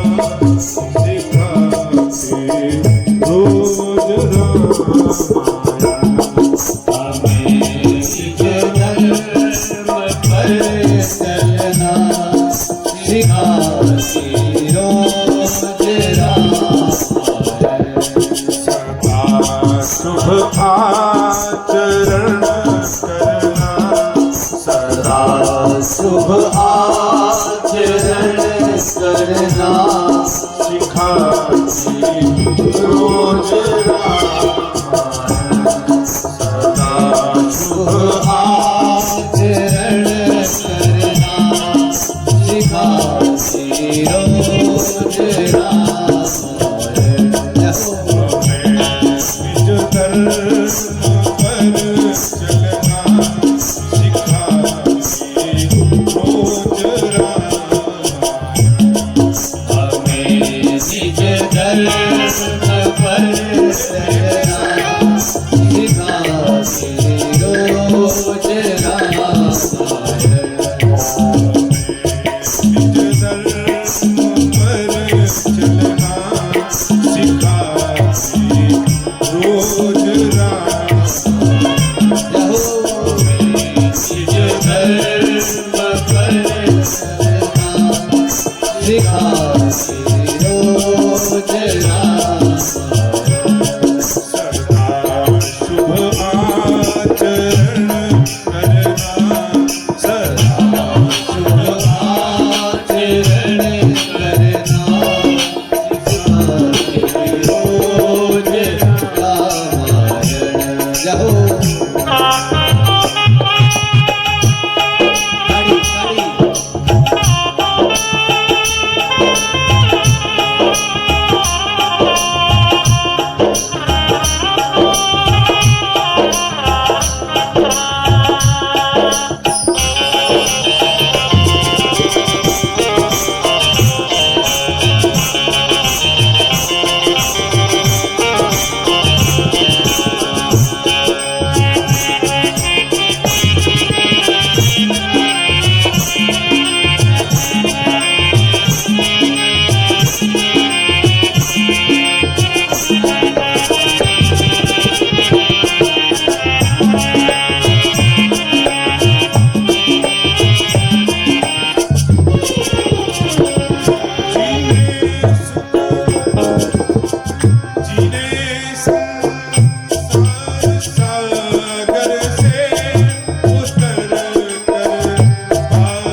से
हो जाएंगे।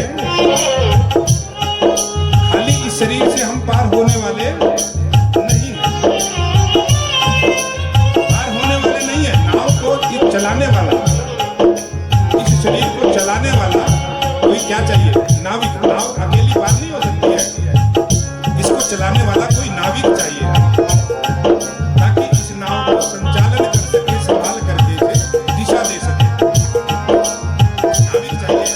अच्छा, यदि और बताओ कि नाविक भी यदि है, नाविक भी मिल गया, तो क्या ये नौका पार हो जाएगी? गुरु के रूप में नाविक मिल गया। गुरु कौन है? इस शरीर का नाविक है। और गुरु ने हमें मंत्र दे दिया, दीक्षा दे दी, जाओ बच्चा तुम जप करो। और गुरु ने अपना काम कर दिया। लेकिन उसके बाद जो है वो दीक्षा मंत्र क्या है? खाली नाविक से काम नहीं चलेगा, आगे क्या चाहिए? उसके लिए पतवार चाहिए। उस गुरु के पास पतवार। पतवार क्या है?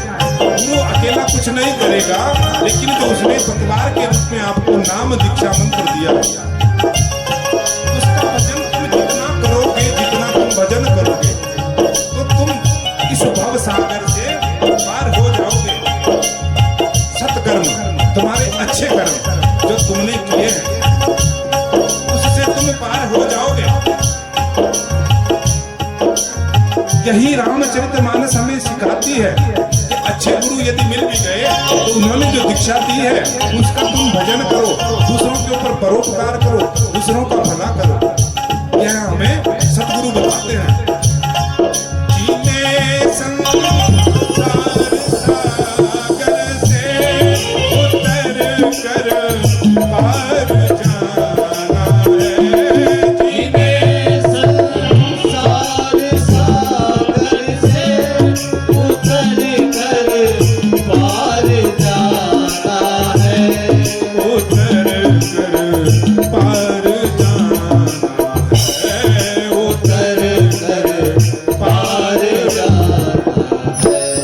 उन्हें सुख से, उन्हें सुख से, उन्हें सुख से किनारे पर लगा दी उन्हें सुख से, उन्हें सुख से, उन्हें सुख से किनारे पर लगा रोज।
कहीं शंकर की है,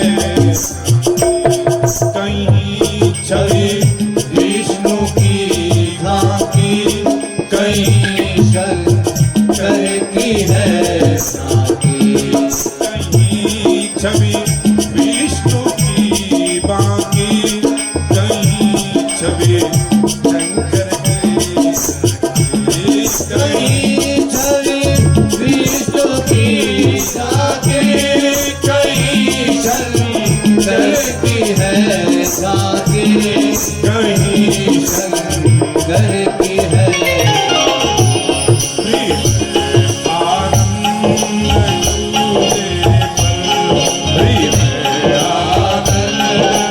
झूले पर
निगमागम संपरम्यदं रामायणेन गदितं कथितन्यतोऽपि।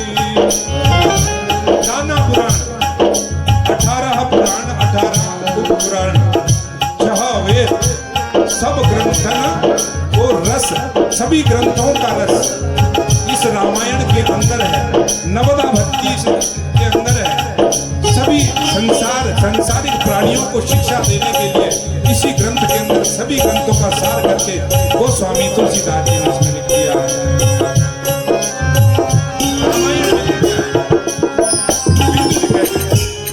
सदा शुभ आचरण करना, सदा शुभ आचरण करना,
सीता चरित्र की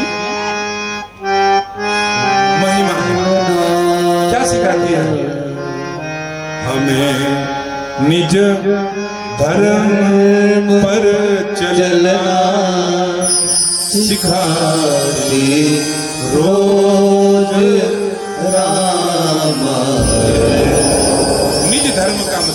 क्या है, मनुष्य मात्र का धर्म क्या है, प्राणी मात्र का धर्म क्या है,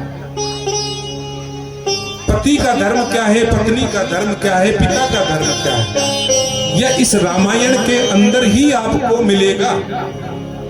बाकी और नाना पुराण और ग्रंथों में यह नहीं है। इस ग्रंथ में हर शिक्षा दी गई है। पत्नी की शिक्षा है, पिता की शिक्षा है, पुत्र की शिक्षा है, भाई की शिक्षा है। हर शिक्षा इस रामायण के अंदर है।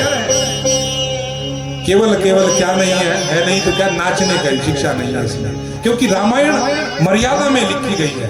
मर्यादा पुरुषोत्तम रामचंद्र जी को क्यों कहा गया, ये मर्यादा में है, इसीलिए इसको रामायण कहा गया, रामचरितमानस कहा गया, कि राम जी का चरित्र इसके अंदर समाहित है।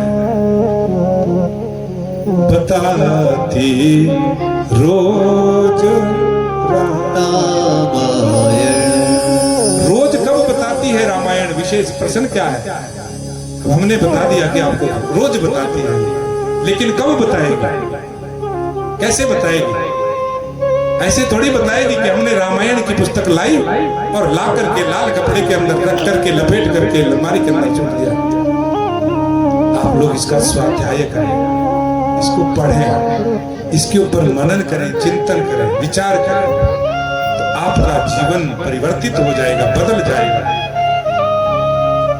आपका जीवन बदल जाएगा। हम आपसे कब बताएंगे? अच्छा एक बात बताओ, हम आपसे अगर हम रोज मिलेंगे तभी ना बताएंगे कुछ आपको, और जब हम आप मिलेंगे नहीं, एक साल के बाद मिलेंगे तो एक साल के बाद पता नहीं कितनी जिंदगी की उथल पुथल याद ही नहीं रहेगी। और जब हम रोज मिलेंगे, हम रामायण जी से रोज मिलेंगे, उसका पन्ना खोल करके रोज उत्तरकांड का पाठ चौपाई पढ़ेंगे तो हमें अपने प्रश्न का उत्तर उसके अंदर मिल जाएगा। तो इसलिए रोज इसका पाठ करना चाहिए। सदा शुभ आचरण करना सिखाती रोज रामायण। शुभ आचरण करना, अच्छा आचरण करना, अच्छा व्यवहार करना सबके प्रति। यह नहीं है कि सुबह दूसरे घर की तरफ देखा, ओ यार ये तो काम पे जाने लग रहे हैं, अब इनको काम पे जाने से कैसे है? दूसरा तो जाकर के बढ़िया नाम कमा रहा है तो दूसरे सोचेंगे यार प्रधान जी ने ऐसा काम क्यों कर दिया, इनके आरटीआई लगाई जाए। ये शुभ आचरण नहीं है भैया, ये अच्छा आचरण नहीं है। इसलिए सदा शुभ आचरण करना कौन सिखाती है? ये रामायण, कि चलो ये तो अच्छा कर रहे हैं, हम भी कुछ और अच्छा करें, इनसे अच्छा करें। यह आचरण हमें रामायण सिखाती है। क्या सिखाती है? रामायण सिखाती है।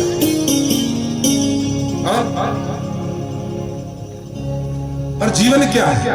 हम लोग कभी कभी क्या करते हैं कि अपने बच्चों को, जो शरारती बच्चे देखे आपने, शरारती बच्चे, किस किस के शरारती बच्चे, कौन कौन है शरारती बच्चे?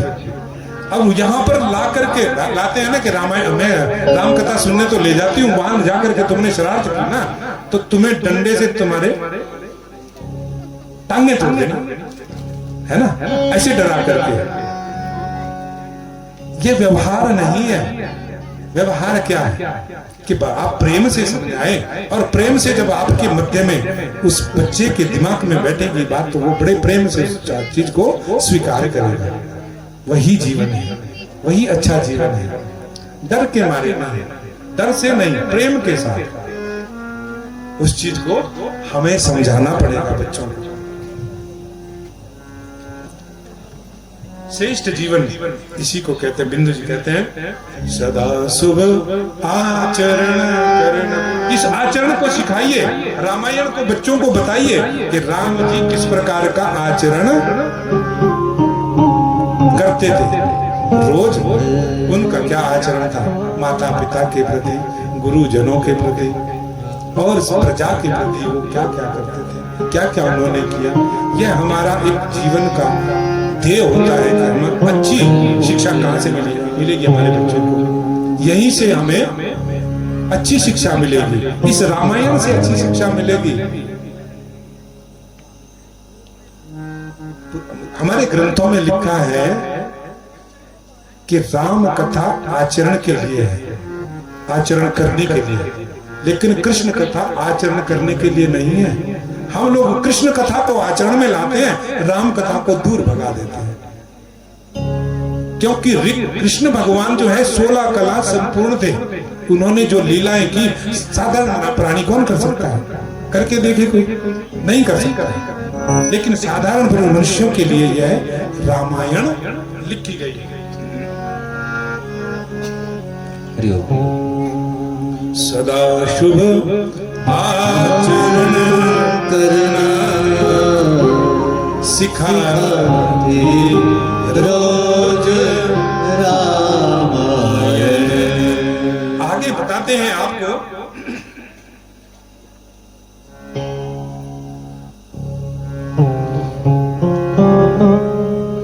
गोस्वामी तुलसीदास जी ने मानस की श्लोक में मां सरस्वती और गणेश की वंदना की। दोनों श्लोकों को एक साथ वाणी वंदे वाणी विनायको, वाणी मां सरस्वती को और भगवान गणेश की वंदना की है। और गणपति जी दोनों को क्यों? स्वामी विवेकानंद जी कहते हैं, स्वामी विवेकानंद जी के गुरु थे कौन? प्रातः स्मरणीय पूज्य पाद श्री रामकृष्ण परमहंस। कौन थे? स्वामी विवेकानंद जी के गुरु कौन थे? श्री रामकृष्ण परमहंस। गुरुदेव भगवान रामकृष्ण परमहंस जी ने अपने पूरे ज्ञान को, पूरी चेतना को, आप जानिए विवेकानंद जी को नास्तिक प्रवृत्ति के कौन थे? विवेकानंद नास्तिक प्रवृत्ति के थे। वो किसी की भी नहीं मानते थे और ना किसी को ही जानते थे। तर्क करने वाले थे, हर बात को ऊपर तर्क करने वाले थे कि ऐसा क्यों है, ऐसा क्यों हो रहा है, ऐसा गुरुदेव क्यों किया, हम इस बात को नहीं मानते हैं, ये पुराण तो काल्पनिक है। इस प्रकार के तार्किक स्वामी विवेकानंद जी थे। लेकिन क्या था कि उनको स्वामी जी के, रामकृष्ण जी के पास बैठना अच्छा लगता। जैसे महाराज जी के पास बैठते हैं बालक, कोई बालक इस प्रकार का भी होता है कि आपकी बात को, हर बात को काटता ही है कि महाराज जी ऐसा तो गलत है, आपको उसमें ऐसा लिखा है, ग्रंथ में ऐसा लिखा है, ऐसा नहीं होता है। ऐसे तार्किक व्यक्ति थे वो, लेकिन उनको गुरु के पास बैठना अच्छा लगता था, रामकृष्ण परमहंस के पास। और भगवान को ना मानने के बाद भी स्वामी जी के पास आते जाते रहते थे, बैठते रहते थे, स्वामी जी के पास बैठते रहते थे। और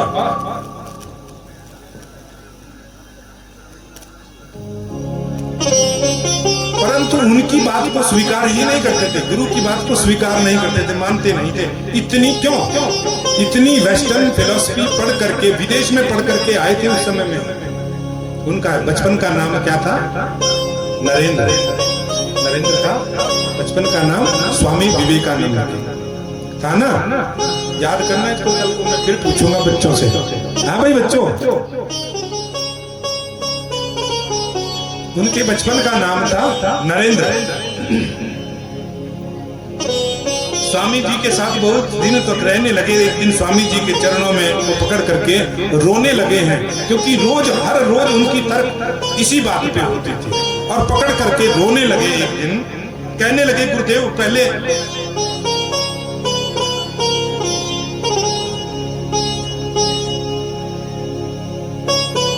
गुरुदेव क्या ऐसा कोई उपाय है कि मैं जो कुछ भी मुझको आता है उस सबको भूल जाऊं? ऐसा कोई उपाय है? कि रामकृष्ण जी ने पूछा कि तुम यह क्यों कह रहे हो? कि भगवान यही तो समस्या है, और जब तक मैं उस बात को जो मैं पढ़ करके आया हूं उस बात को नहीं भूलूंगा, तब तक आपकी बात मेरी समझ में आने वाली नहीं है। मेरी बात आपकी समझ में नहीं आ सकती। और इसलिए ऐसा कीजिए कि उन सभी बातों को मैं भूल जाऊं। इतना मैं समझ गया हूं कि जब तक मैं नहीं भूलूंगा तब तक आपकी बात पर अमल नहीं करूंगा। क्योंकि जो मेरी स्लेट के ऊपर जब लिखी रहती है ना तख्ती, उस तख्ती के ऊपर बहुत सारा लिख दिया, तो यदि उसके ऊपर और लिखेंगे तो कुछ भी ना तो लिखा जाएगा ना किसी की समझ में आएगा। और जब उसको मिटा दिया जाएगा तो फिर अच्छे प्रकार से अच्छी तरीके से उसको लिखा जा सकता है। इसलिए मैं चाहता हूं कि वैसे सब भूल जाऊं जो मैंने पहले पढ़ा है। तब गुरुजी ने कृपा की और अपने हाथ को उनके जांघ के ऊपर रख करके, नरेंद्र की जिंघा के ऊपर रख करके ऐसे दबाया और कहते हैं कि अपने ज्ञान को, पूरी चेतना को स्वामी विवेकानंद के ऊपर उड़ेल दिया, सारा ज्ञान उनके अंदर समाहित कर दिया। और उन्होंने पहचान लिया कि यही मेरा शिष्य है, कि जो मेरे इस ज्ञान को संसार में फैला सकता है, पूरे संसार में इस ज्ञान को फैला सकता है। रामकृष्ण परमहंस ने इस बात को जान लिया था, इसलिए पूरा ज्ञान दे दिया है। ज्ञान हो जाना तो अलग बात है, ज्ञान तो सबको है, ज्ञान हो जाना अलग बात, सब पढ़े लिखे हैं। एक विद्यार्थी पढ़ करके आता है, वो है विद्या में पारंगत, फर्स्ट डिवीजन ले सकता है, लेकिन उस ज्ञान को समाज के अंदर फैलाना ये अलग बात कही गई। ज्ञान को बोलने के लिए विशेष ढंग चाहिए कि दूसरे की वह बात समझ में आ जाए। अब ये देखो ना, पढ़ाते तो सब हैं, लेकिन कोई कोई टीचर इस प्रकार का होता है कि उनको लेक्चर देने का पता है। अभी एक बहुत सारे टीचर ऐसे हैं कि उनकी पढ़ाई हुई बात तो याद आ जाएगी। हमारे पहले सर हमें पढ़ाते थे, डोरू सर, क्या नाम तो मुझे याद है, पर वो थे, लेकिन उनका डर ही इतना था, समझाते भी थे लेकिन उनका डर भी बहुत सारा था। लेकिन कुछ टीचर इस प्रकार के होते हैं कि बड़े प्रेम के साथ समझाते, बहुत मीठा मीठा के समझाते हैं और उनकी बात को वो बच्चे सारे समझ भी जाते हैं। प्रचार किया है स्वामी विवेकानंद ने, अपने गुरु रामकृष्ण परमहंस का पूरे विश्व में प्रचार किया है। विवेकानंद जी पर सरस्वती जी की असीम अनुकंपा थी, कृपा थी, इसलिए गोस्वामी जी ने सरस्वती, माँ सरस्वती की जो है वंदना पहले की है, गणेश जी की वंदना की है। आप दोनों मुझ पर एक साथ कृपा करिए ताकि मैं इस ग्रंथ की जो है रचना बड़े सरल भाव से, साधारण भाव से कर सकूं, इसलिए दोनों की वंदना की।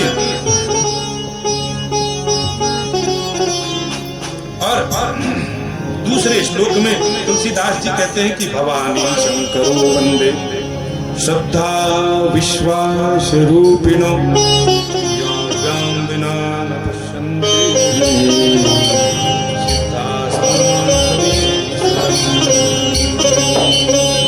आज की कथा को हम यही विश्राम देंगे और कथा का समय 7 बजे से 10 बजे तक का है। और आप सभी यजमान हमारे आगे आकर के आरती थाली को उठा करके आरती उतारेंगे।